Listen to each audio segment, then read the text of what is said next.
Today we will be talking about the anti-vaccination movement. My name is Vanetta Rahman.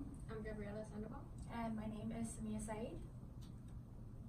So on our agenda today, we will be talking about the anti-vaxxers' history, background information, the effects caused by the movement.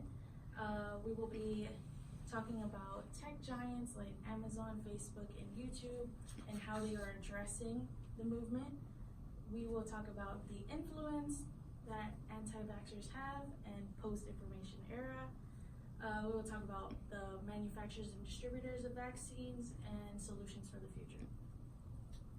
Okay, so first of all, if you guys hadn't known, anti-vaxxers has been like a popular term that parents who don't vaccinate their children have named themselves. And usually they're highly educated upper class.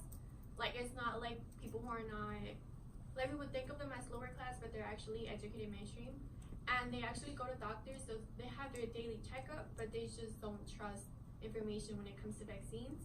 And there's three types of people who are considered anti-vaxxers, and those are the upper class men, and the ones that don't trust information by doctors, and the ones that don't want the government telling them what to do. Okay, so the history behind anti-vaccines started in 1763 in France, and there has been opposition to vaccines since the smallpox vaccine was introduced. And there's actually two acts that were made in 1800s, and one of them is the Act of 1853, and that's the one that says that infants should be under the age of 3 should be vaccinated. And the one for 1867, it was upgraded to 14 years, and it added penalties if you weren't vaccinated.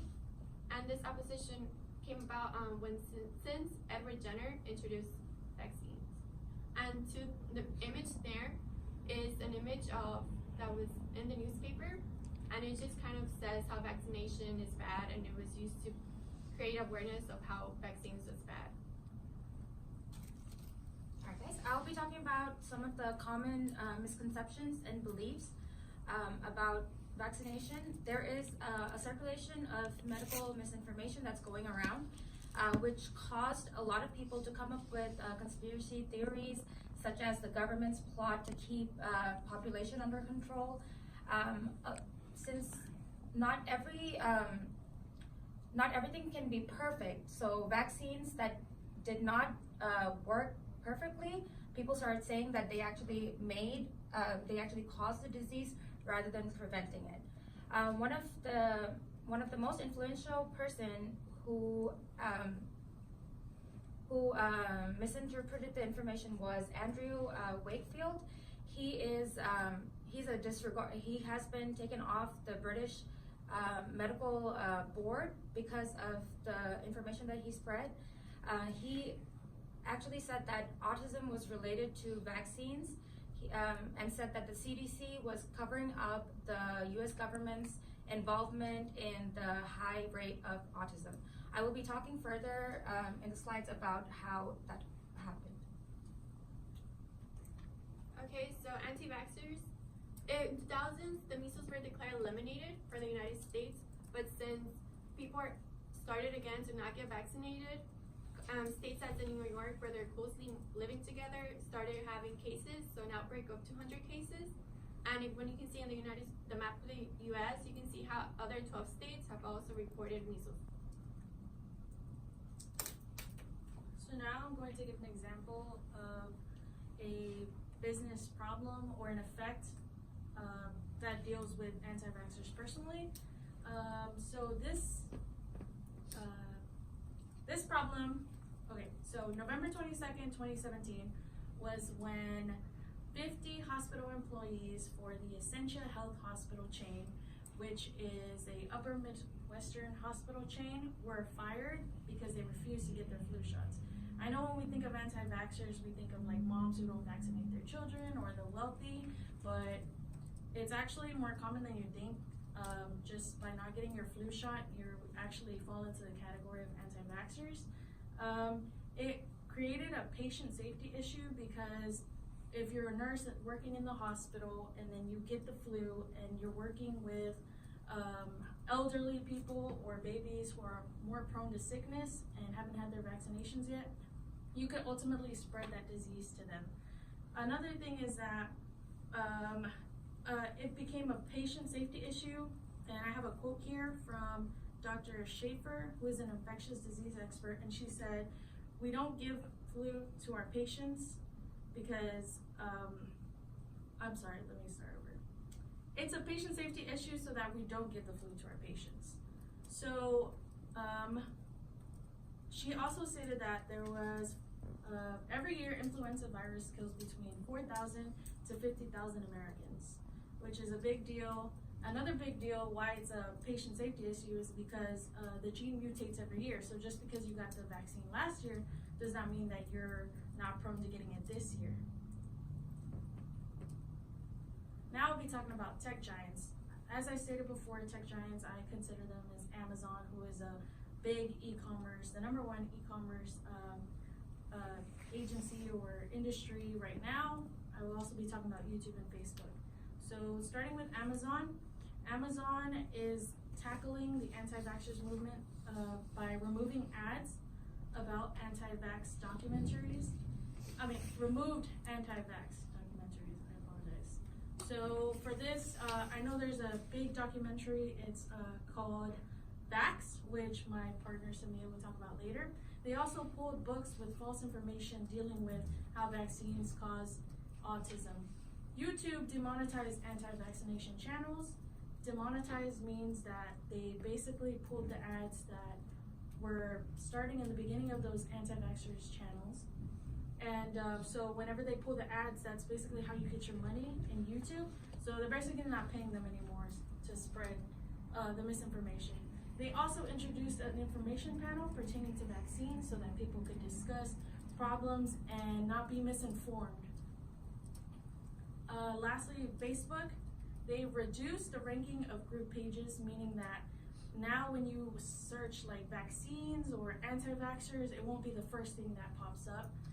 They started rejecting ads as well, so now, when you go on your news feed and you're scrolling down, ads for anti-vax movements or anti-vax videos won't pop up, and they started to stop recommending that information as well.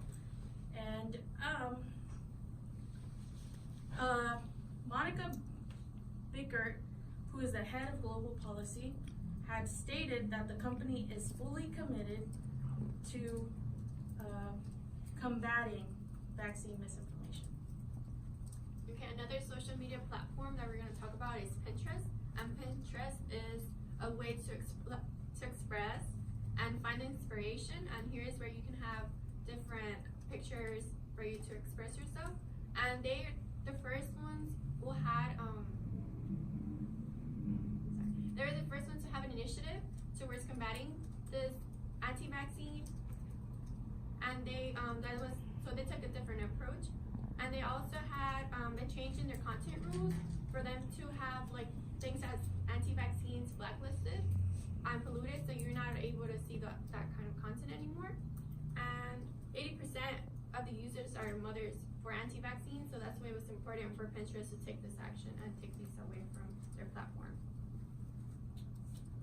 All right, Gabby and Benita have been talking about how these tech giants and companies have been taking positive steps towards taking down anti-vaccination propagandas. Now I'll be talking about how some companies have used it for their own benefit, and the business ethics has not been applied to them.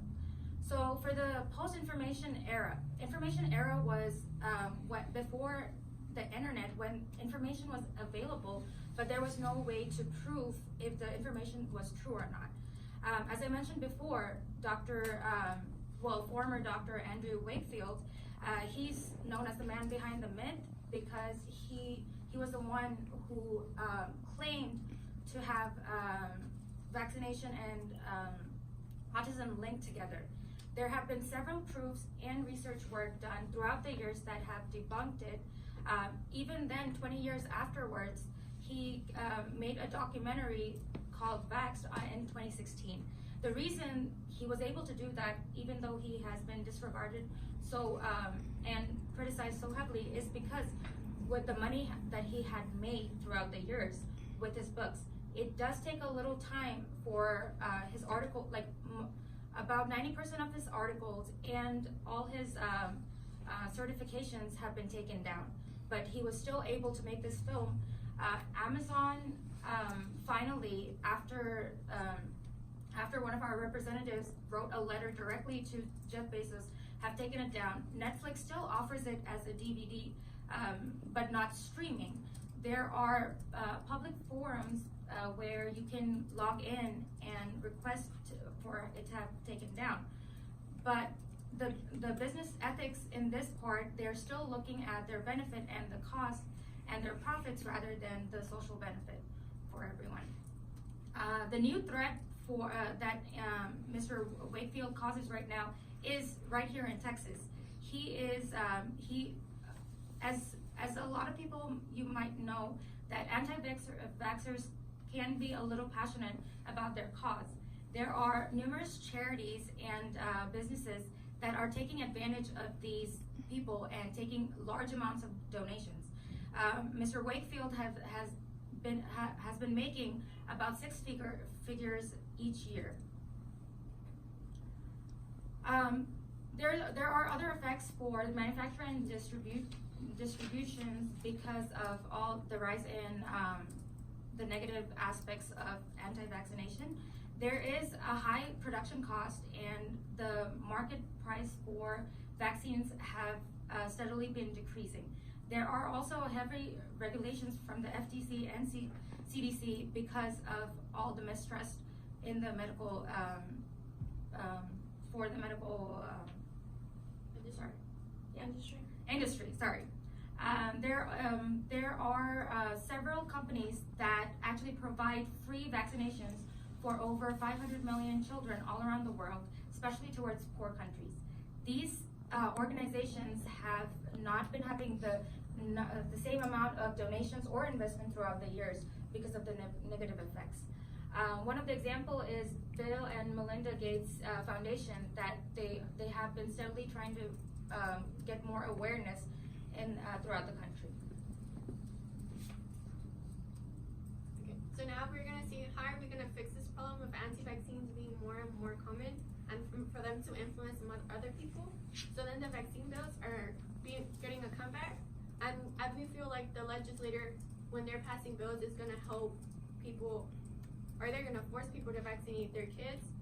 So the CDC has actually had 555 cases in 20 states. So they're making 130 vaccines-related bills to cover 30 states.